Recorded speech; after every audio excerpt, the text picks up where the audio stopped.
I want to ask you about this because I know you'd written about this a bit. The managing director at the IMF has said she expects the global economy to face a more difficult year coming up, perhaps than the one we are leaving behind. What should we know, Chris, about projections for global GDP, according to the IMF, for 2023?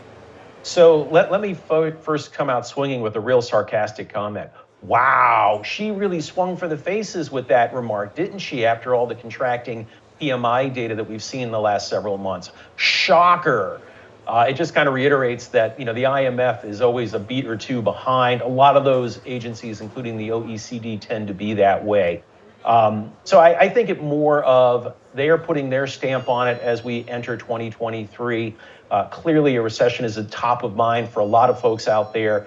We chatted about it last week. I think given the data that we've seen in contraction territory, again today for China, Taiwan, the Eurozone yesterday, the UK, and these others, we are going to see a continued slowdown in the economy. The big question to me is if we do get a recession, how deep, how long? No different than what you and I talked about last week.